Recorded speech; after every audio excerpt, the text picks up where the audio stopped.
Game journalists are not gamers, and Mixtape is more evidence of this fact. Mentis Wave, Gamergate 3. Hey internets, so it appears that Gamergate is trending yet again, alongside Oh more boy, proof of I the can't fact that wait. game journalists aren't really gamers, but rather they can be more or less described as an interconnected, corrupt group of ideologues who have taken over the industry and then used their platform to basically spread propaganda, mostly neo-Marxist propaganda. To those of us who have researched this topic and looked into the industry at large, this is an obvious fact, but to many people it still remains elusive, and so it's nice to have yet another piece of pretty strong evidence to point out the fact that, again, game journalists are not gamers. And this all really comes down to the drama surrounding the game that recently got released, Mixtape, and how the game is just kind of a stereo. So if you're just getting here, you don't know anything about Mixtape. Mixtape was this game that came out, has very, very little gameplay, and everybody sucked it off. All of the classic video games journalist outlets, they sucked this game off so hard. That's what happened. Yeah, and it has barely any gameplay. Like, there's even parts where Asmon played it, and he didn't even do anything, and he beat the level. Typical, he literally wasn't even holding his controller. AstroTurf to Wokschlop. Nearly every game journal publication just suddenly randomly gave this game a 10 out of 10. It started out with overwhelmingly positive reviews on Steam, which of course is a thing that can happen legitimately, but many people noticed that this was not legitimate at all. While there's no smoking gun to make a long story of the drama short, there's some pretty strong evidence to suggest that this is fake that many people have already gone into, so I won't really go too much into that. What I will point out instead are the things I believe most people are missing with this, which is that even if all of these reviews for Mixtape were in fact entirely genuine and truly coming from these journalists as their actual real opinion, and so despite the evidence of billionaire backing and nepo baby devs pretending to be indie devs, let's just pretend that all of these journalist reviews are entirely real, that the journos actually sincerely believe it is a 10 out of 10 game. Because I would argue that if they really do believe this, then it is actually just as, if not more, delegitimizing to the game journalist industry than if they were bribed to give all these positive reviews. Because I decided to do the thing.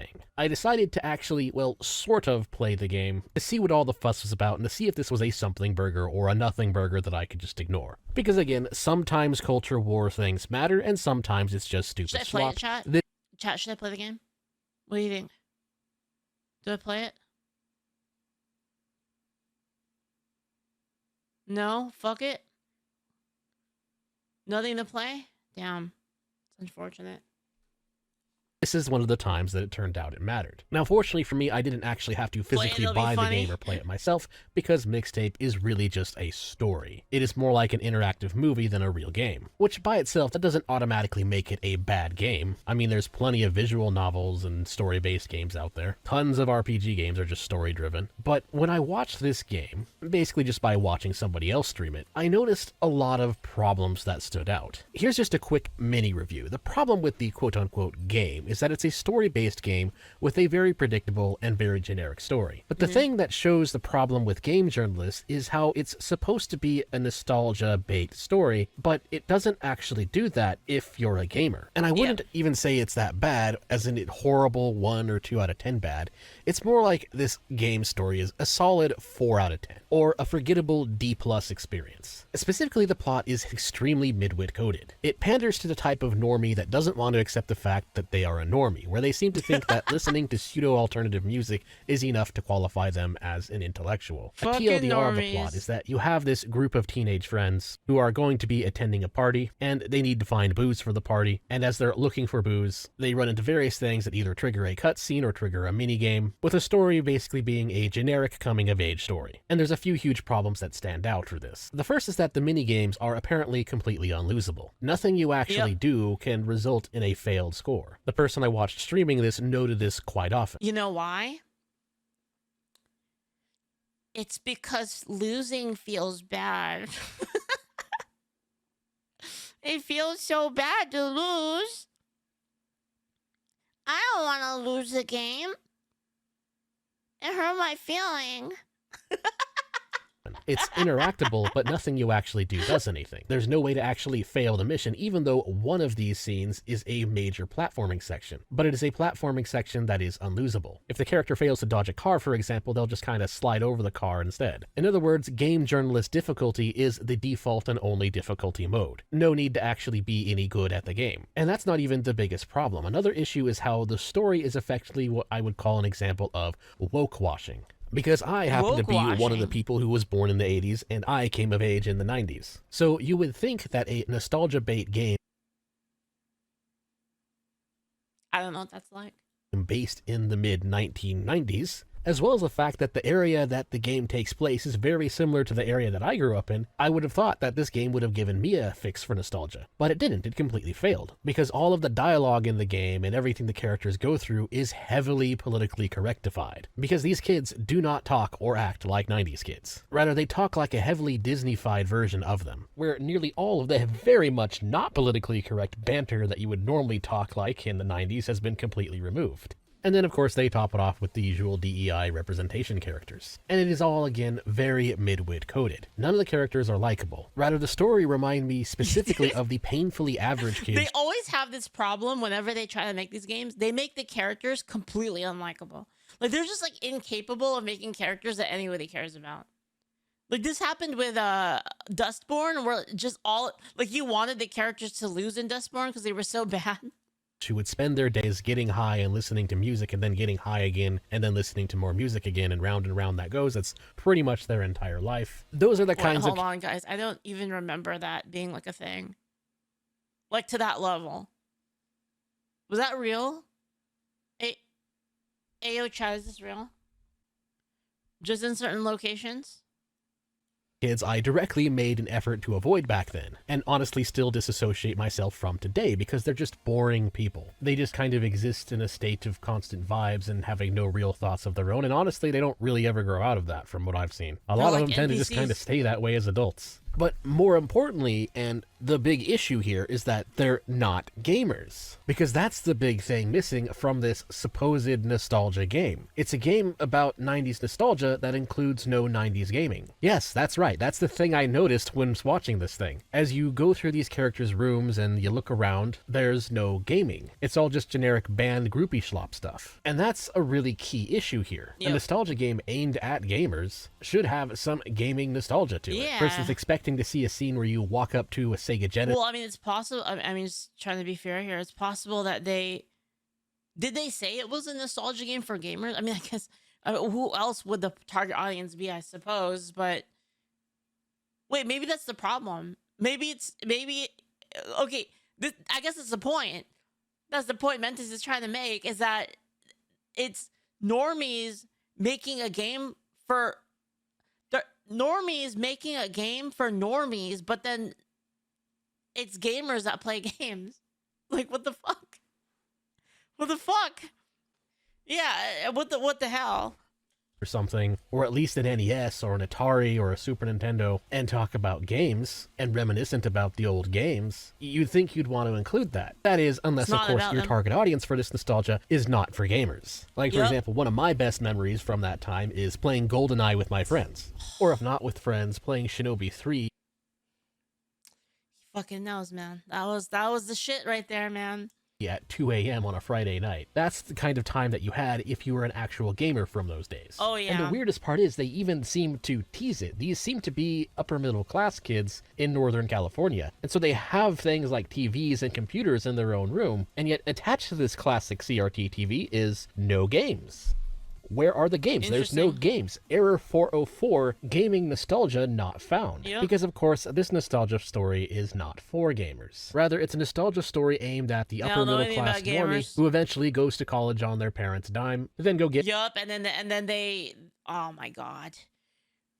Guys, hey, what's up, Svinka? Guys, is nerddom not the most colonized fucking culture on this planet? Like, I swear to you, these people keep trying to they always take over our shit. We're like so oppressed, man. Gamers are the most oppressed people. Get a liberal arts degree, and to then get indoctrinated into far left progressive politics, and then gamers and nerds, the most oppressed people. They take over our Dungeons and Dragons, our sci-fi, Star Wars, Star Trek. They take all of our shit away from us, man. It's unreal. Land a job as a game journalist, even though they never were a gamer, never will be a gamer, but they convince themselves that because. I thought this was like a female Frieza.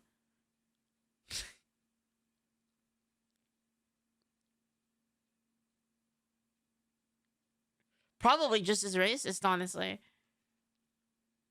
Because they prescribe to the correct ideology, that they therefore know better about games than gamers. And so that's really what this mixtape drama, what we're really seeing here under the hood. Even if we were to take all of the good reviews in good faith and pretend like it's not astroturfed, then it still shows that game journalists are the types of people who honestly don't really enjoy video games. Which then brings up the question, is it astroturfing, or is it just journos legitimately having terrible tastes, as a result of them, again, not really being gamers? And the answer, honestly, is probably just a little bit of both. There's a lot of things that people have uncovered about this game and its backing that is very obviously fishy. Or as I pointed out on X, you do not need to be a conspiracy theorist to see something is wrong with these initial overwhelmingly positive Steam reviews for Wokeschlop. Again, Mixtape just being the latest iteration of it. Access journalism makes it very easy for them to pull off these kind of reviews, and of course there's a very strong incentive for them to do this. Not just because faking reviews for a game can get more sales for the game, but also because of the same issue I talked about previously in my long-form video on the Sweet Baby incident and Gamergate 2, which is that the game industry in the West, as well as game journalists for quite some time now, has been completely taken over by people who subscribe to a neo-Marxist progressive ideology. Not just gaming. This is also anime. This is also Dungeons and Dragons. Again, sci-fi, like I said, literally everything. Everything that I loved as a kid has been colonized by these people. And like, I remember being a kid and being called a fucking nerd because I was into these things. And, you know, all the quote unquote cool people being like, oh, you're a fucking nerd, right? And now they want a piece of my shit. It's like, now you want to come back to me now that we're older and you want to take my shit over. What is this? Who's the colonizers here? Am I wrong? Where's the lie? And that this takeover isn't really a natural product of the free market, but rather is due to a complex web of corruption bred by a relationship with the corporate media and the state that is ultimately designed to make sure that some very unpleasant people remain in charge. With woke progressives just being another form of useful idiots that they use to that end. Because of course, their solution to everything is effectively just that the government is corrupt, and the solution is more government, and that if we just taxed the right people, we could have free stuff. And the whole DEI ideology that gets pushed in the media, it's all just another arm of the structure of the corrupt system. And as for what's specifically going on here with Mixtape, well, it's really just the same thing as the original Gamergate, just targeting a more specific area of the games industry. Because the original Gamergate can be summarized as neo-Marxists trying to take over the gaming industry by injecting itself entirely into games journalism. Thus, you want to know the problem? Well, it's not really a problem, I think. I mean, I think it's a good thing too, but nerds, and again, this is just my experience, you know, like, let me know if I'm wrong or if I'm right, you know, in the chat, in the comments. But nerds are very, very excited to share our culture with other people. Like, we love it. Like, if anybody's like, oh, like, I'm really, actually, like, D&D seems kind of cool. We're like, oh, yeah, you want to check out D&D? Oh, my God, you let me know. I will show you. I will DM for you. Right? Like, we really want to share things that we're really passionate about. And then it's like they take it and then they try to make it into, like, in their own image. And it's no longer, like, what we grew up with. No longer what it was about. Ensuring that games were largely being given positive reviews, based more so on whether or not those games were pushing the correct ideology, aka the neo-Marxist ideology, rather than reviewing them for, you know, actual gameplay, the things that gamers care about. And one of the things that the establishment failed at when it came to the original Gamergate is that, one, gamers didn't really like it, thus allowing boycotts to actually work, but two, it really only hit the AAA game dev scene. Indie devs have had some wokeness in them too, but only when the developer themselves is an actual true believer. But the indie indie dev scene, due to the nature of it being indie, also has plenty of anti-woke developers, like those behind the Great Rebellion. And so Mixtape seems to me like an attempt to remedy this past mistake. What the corporate journoids seem to be doing now may very well just be an attempt by the establishment to take over the indie dev game scene by falsely labeling games with large amounts of establishment funding behind them as quote-unquote indie, then having game journals give it a bunch of heavily inflated reviews, which allows them to then ensure that the latest woke schlop propaganda title, whatever it may be, is always at the top of the indie game charts as well, and wins Indie Game of the Year purely by brute force of establishment astroturfing. That's what appears to be really happening here. Pretty disgusting and petty, to be honest. Nothing's it's almost real, as if man. the AAA game devs and corporate journos got mad that the indie game dev scene is starting to outperform the schlop that they have been pushing for the past 20 years. And so this just seems to be their new strategy. Falsely label their schlop propaganda title as indie, and then make sure it's given widespread praise. However, the problem though with their tactic is that people have already kind of caught on to it, and thus the same strategies that were effective in Gamergate can be used against this nonsense. For one, just don't buy their game. Take the gatekeeper's pledge. Refuse to buy propaganda schlop. It's really that simple. And also just spread the word and be aware of the fact that corporate journalists for the game industry should rightfully be seen as... Here's the thing though, right guys? And like, if I bought the game, even if I'm giving them some money, I would be doing way more damage to them by playing it. I'm not gonna play it because it just doesn't seem that interesting to me, but yeah. It would totally do more damage. It's completely irrelevant. Corporate game journalism, as it currently exists and stands today, should again be viewed as an entirely fraudulent industry. It's not just Mixtape that is an astroturfed title, rather it's game journalism as a whole that is an astroturfed industry. And this shouldn't even be seen as a conspiracy theory. This should just be seen as a matter of fact by your average gamer. And then of course on the political side of things, we can just look to events like this as more further proof that the solution to our corrupt government and corrupt system is not more government. Anyways, that's all I had. I love how he wrapped all of that up into a 30-on-30 at the very end. God, I love Mentis Wave. To say. Don't forget to like, share, comment, and subscribe. And if you want to support me, you can do so on Ko-Fi, Subscribestar, or by buying some merch. Which, by the way, for the sake of this video, I'm going to put the Gamers Rise Up merch on a limited time sale. Nice. The mug especially is pretty good quality. One of my personal favorites. But anyway, again, that is all. Thanks again for watching. Till next time. Awesome. I'll link it to you guys. I'm a god. How can you kill a god? Shame on you, sweet Sarah.